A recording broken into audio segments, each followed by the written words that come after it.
All life is of equal value, and that should be the guiding principle in allocating scarce medical resources. And physicians and healthcare providers should take relevant elements of a patient's life into considering who should receive scarce resources. The American Religious Town Hall meeting is now in session.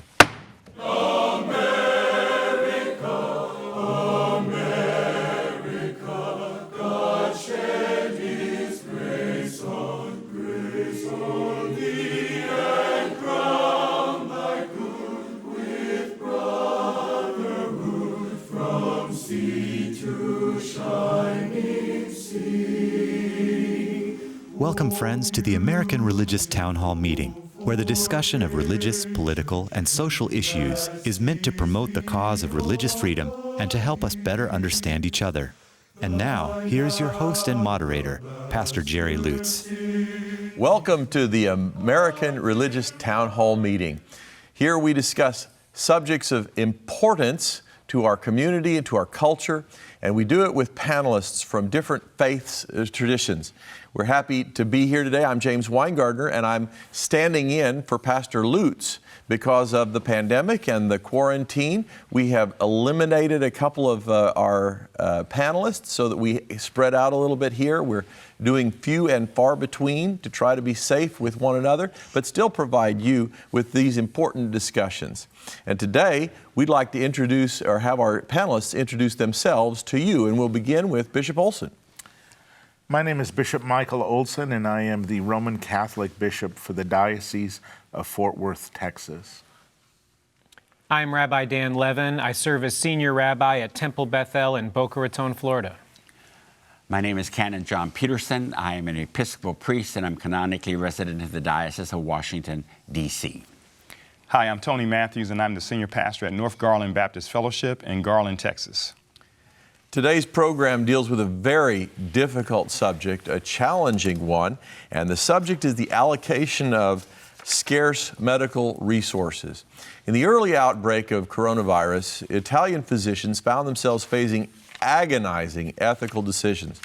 As patients with COVID-19 overwhelmed hospital systems, physicians confronted the greatest bioethical moral quandary: who should we save? With the limited number of ventilators available, doctors and nurses and hospital staffs were forced to make real-time decisions surrounding the greatest of ethical debates. And as the pandemic spreads, physicians, hospitals, and drug manufacturers are forced to make similar decisions with regard to potentially life-saving experimental drugs. If all life is of equal and infinite value, how should we allocate scarce medical resources? On the one hand, we might say that all life is of equal and infinite value, so perhaps resources should be allocated on a first-come, first-served basis. On the other hand, should resources be directed on the basis of other criteria? Should patients who have a greater chance for survival be given priority over those with other medical issues? Should age factor into the decision as to who should receive limited resources? Are there other criteria that should be taken into account, such as a person's character or contributions to society? We're going to turn this topic over to our panelists with a couple of questions to stimulate thought. What guidance from your religious tradition would you give to bioethicists and physicians forced to confront these agonizing decisions? And should religious moral wisdom influence the decisions of healthcare providers? And we'll begin with Rabbi Levin. Well, it's an honor to be here with everybody. I think we all were watching these horrible choices play out in real time in Italy and New York and in other places where they were overwhelmed by patients. And I think these issues get to be very complicated. I think the time that I saw it the most complicated is when you deal with elements of triage. And I remember years ago, they brought victims of a terror attack into the emergency room at Hadassah Hospital. And there was the victim of the attack in one bed, and there was the perpetrator of the attack in the other bed. And the only question that was on the mind of the physician was, which of these people is in worse physical condition? We are not in a position to judge the moral worth of an individual when making healthcare decisions. And in many ways, I think our religious tradition kind of guides us this way. In Leviticus chapter 19, in verse 15, we're told, do not show deference to the mighty or to the poor. And there are traditions in Jewish law that say if you are in the possession of medicines that can provide help or well-being to somebody, you are forbidden from raising the price of those medicines even if the demand is greater. And I think that one way that people interpret that is to say you can't decide, well, I'm going to treat this patient because that patient can afford to pay for their treatment, as opposed to this patient who may be indigent and can't afford to pay for any of their treatment.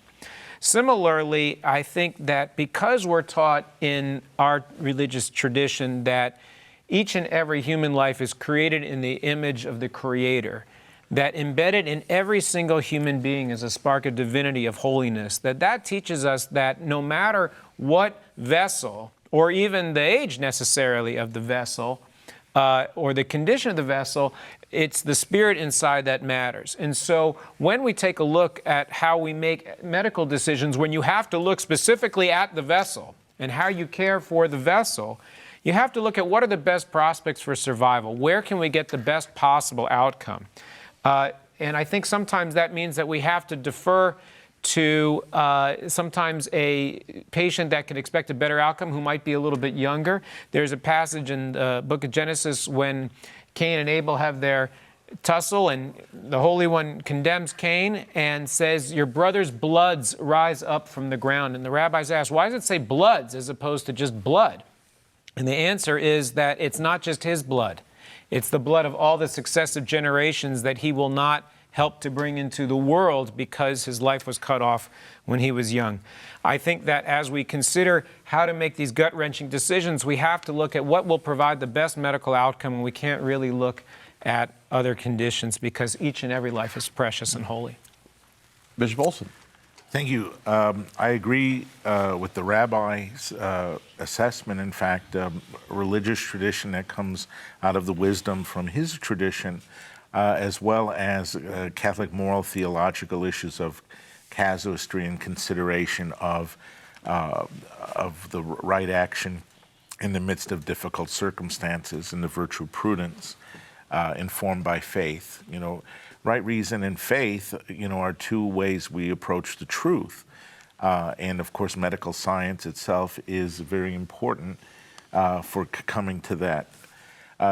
Last March, during a time when we were expecting a great run on our hospitals, the Texas bishops, the Catholic bishops of Texas, were asked to draft sort of a list of protocols or a help for informing decisions regarding the judgments of triage, so that we would avoid the situation that Italy was faced, and that we would at least be prepared or assist clinicians in making these judgments. And what we came up with, and it was signed by all of the bishops of Texas but one, and that begins with the protection and reverence for human life because it's sacred.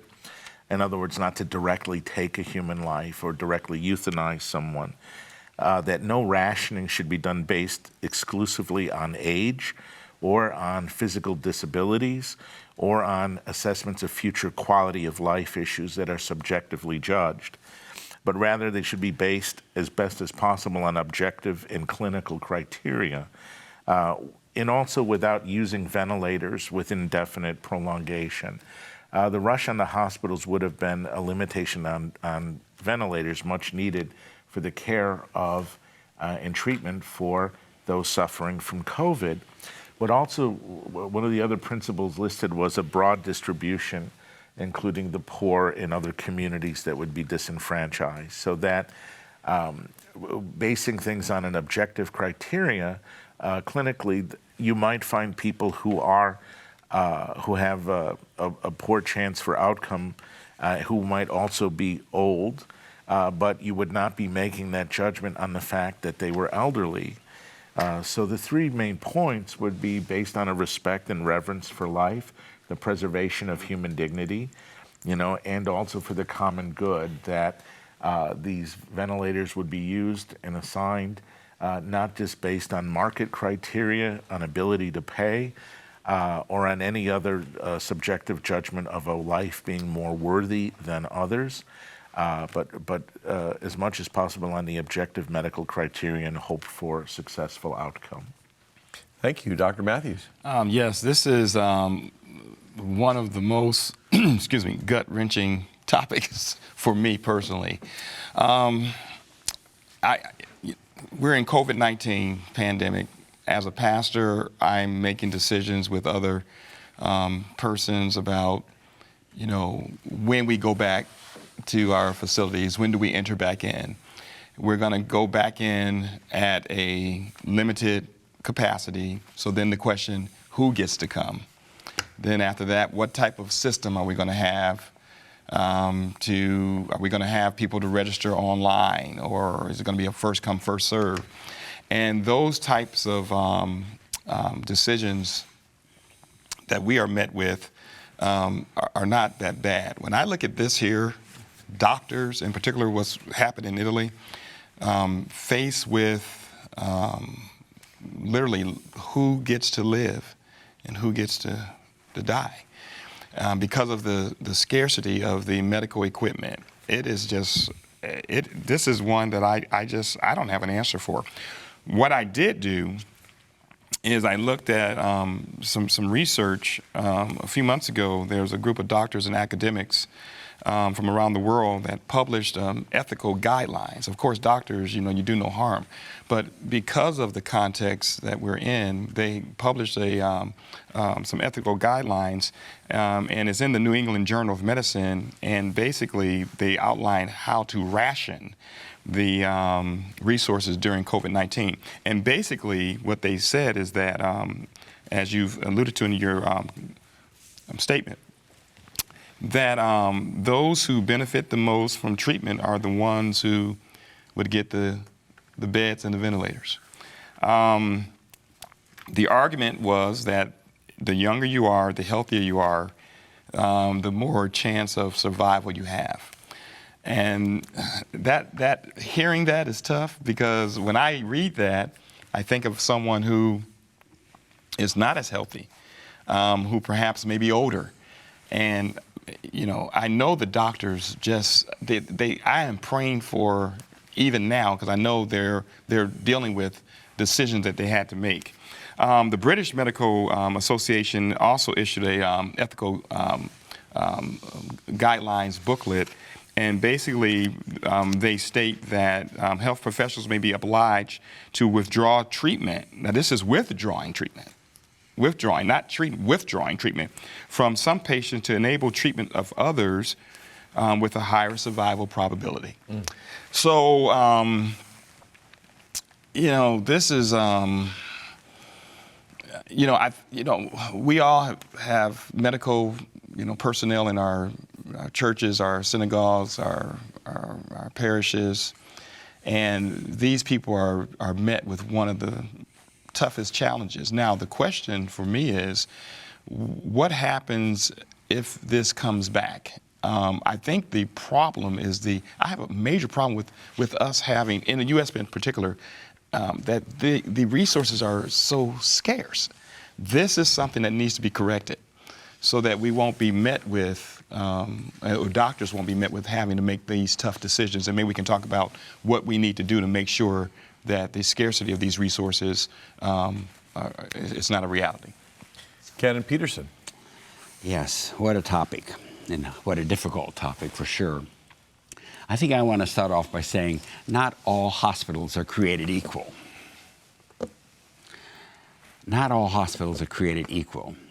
And I think that those of us who've been following this pandemic and looking at what's going on in New York City, for example, and the boroughs of New York City, we saw quite quickly that all hospitals in New York City are not created equal. And consequently, these ethical issues have to really be played out in the context of what hospitals you're talking about. And what facilities does a particular hospital have to be able to cope with this? We look now, for example, in the Midwest, where the outbreaks are even greater now than they have been.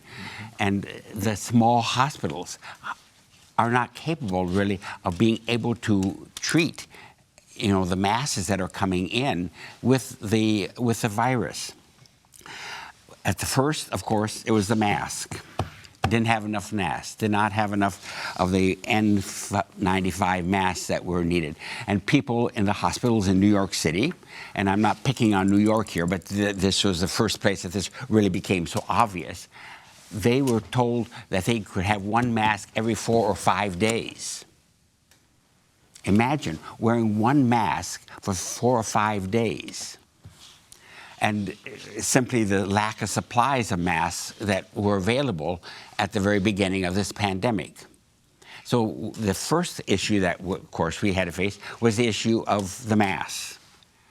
The next major issue, and it still is a major issue in many places, is simply the ventilators. Who gets the ventilators? And Tony, you pointed out a couple of the journals that you have read in relationship to what their suggestions are in relationship to getting a ventilator. Who gets the ventilator? And the Health and Human Services last January actually published a document, who should receive life supports during the health emergency. And what they argued was a very interesting argument. They argued that they would take into consideration what they called life stages. In other words, do you put your concentration and your efforts on a younger person because that younger person has not had all the life stages? In contrast to an older person who has lived most of the life stages, if not all of them. And the Health and Human Services projected that indeed this should be the way in which we would look at the whole issue of who gets what care. And so this, of course, does not really hold lots of mustard with theological positions. Right. But this was the way in which they were projecting and suggesting that we actually look at and take care of people. I think that's a very good point, but that's the position generally espoused by policymakers, which are influenced heavily by lawyers, right? And they're always overridden at the bedside, because you really can't make a priori qualifications that are going to be always and everywhere when a physician has before himself or herself the particular situation of the patient and the particular conditions and symptoms of a patient.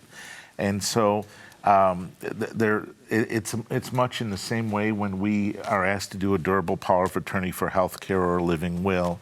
You can't really give an a priori, list of things that are considered extraordinary or disproportionate, because they're measured in the situation. Someone asks me, well, do you want to be placed on a ventilator and do you want to be have tube feeding?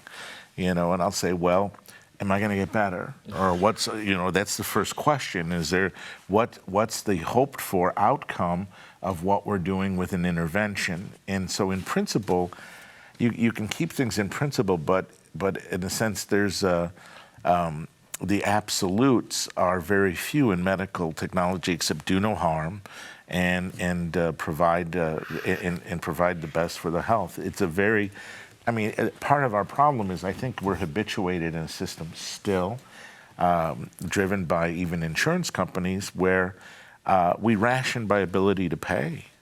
That's really how we ration, and so there's an invisible system of rationing that we just kind of default to, precisely to what you pointed out, as far as the differences in hospitals. Yeah.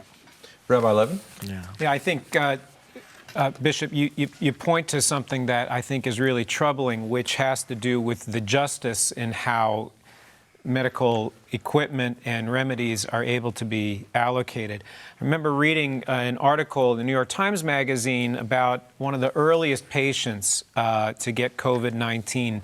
And thankfully, because he was a healthcare professional and his friends were well placed within the hospital system, they were able to contact the folks at Gilead so that he could get one of the early investigated treatments, remdesivir, which apparently has been shown to have some very good possible outcomes for people. And I'm thinking to myself, all right, well, if he didn't have that connection, if he wasn't well placed, if you were just an average person who walks into a hospital and you don't have a connection in that way, are you going to get the same level of care? And I think that we need to figure out how to make sure that we allocate with justice in mind in addition to humanity. Thank you, Rabbi. And now we go to a message from our sponsor. We hope you are enjoying today's program. If you would like to learn more about the American Religious Town Hall, please visit our website at americanreligious.org. That's americanreligious.org. There you can read about the mission and history of the program, learn about the Town Hall estates, and view past programs by clicking the appropriate menu buttons. Each week, Pastor Lutz looks forward to receiving your letters. You may write to him at the address shown on your screen. Send your letters to Pastor Jerry Lutz, American Religious Town Hall Meeting, P.O. Box 180118, Dallas, Texas 75218. That's Pastor Jerry Lutz, American Religious Town Hall Meeting, P.O. Box 180118, Dallas, Texas 75218. Thank you for writing, and thank you for watching. Thank you to the Town Hall Estates and to our sponsor. And we now have an opportunity for our panelists to recap and to summarize. And we begin with Bishop Olson. We live in a society that values, for very good reason, the free market by how we judge things according to supply and demand and distribute things. And for the most part, that works very well. However, issues of health and health care don't match with the flexibility of the free market, even if it is bridled or regulated. All human life is sacred and it's of equal value. And by faith, we believe this because in some ways, each human person represents the image and likeness of God. So when we make judgments regarding the rationing of scarce resources and allocation of healthcare resources, we have to do so based upon objective medical criteria and not based on any other criterion that are subjectively based or making moral judgments about a person by their character, by their age, by their disabilities, or by their financial status. Canon Peterson? Well, of course, I say amen to what Michael has just said. There's no question about that. And from my own theological position, which I understand the church's position, one cannot possibly argue, and I don't think that the Jewish tradition would argue with what the bishop has just said as well. However, that does not eliminate the problem that hospitals are facing during this pandemic when you have 30 beds out in the hall waiting to get into a ventilator. And how are these types of decisions being made? In smaller hospitals, this is perhaps not the issue, but in larger hospitals where you have such an overflow of patients, it is a severe interest. And it's interesting that the HHS report, which I quoted, and which I do not subscribe to, because I do think it has discrimination in it and lots, but they also argue on this position from a justice case. Who's going to survive? Who can most benefit from this? And their argument being, well, a person who's lived all their cycles of life will not benefit from it as much as the person who's only in his third or fourth cycle of life. And they see that as a justice situation. But I think here we have to be really mindful of our theological positions in being able to articulate them, and also to always hold those up as an ideal, even when there are 30 beds out in the hall waiting to get a ventilator. Dr. Matthews. Yes, and I think that's the challenge, dealing with the ideal and the real. This pandemic and the the crisis of having scarce medical resources, that is something that's very hard, if not impossible, to manage. As Brother John said, if you got 30 beds out there and you got 150 folks waiting to get the beds, I can't imagine how hard that is. Now, from a theological perspective, without a doubt, people are made in the image of God. We need to do everything we can to save life. But this is a tough, I think the scarce resources is where we need to tackle that problem. I personally was shocked. I was shocked when I found out that the United States of America, the country in which I live, that's reputed to be in the wealthiest country in the world, had a scarcity of masks and medical equipment. I mean, we can't let this happen ever again, because we can not only help ourselves, but we can help other nations. Rabbi Levin. So I was reminded of a statement by a man named Michael James who lost his wife in 9/11. And when he went before the commission that was trying to figure out the compensation program, he said, there's no value for Griselda. If gold is the best we have in this world, she was gold. If there was something better than gold, she was that too.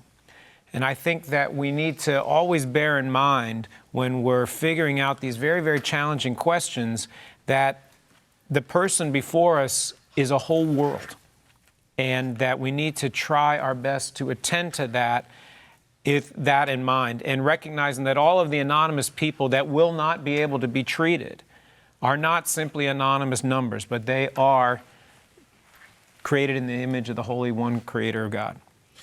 Thank you, Rabbi Levin. This is one of the most vexing topics we face here, and it's one of the most vexing topics that ethicists and religious leaders face. And it's beautiful to have each of you gentlemen weigh in on the subject, and we thank you for your appearance today.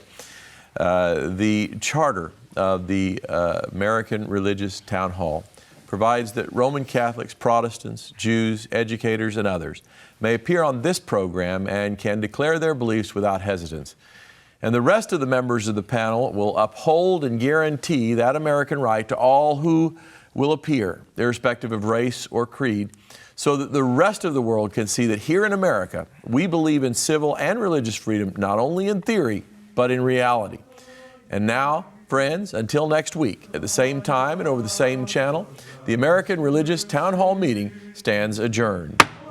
May the God of all of us bless all of you.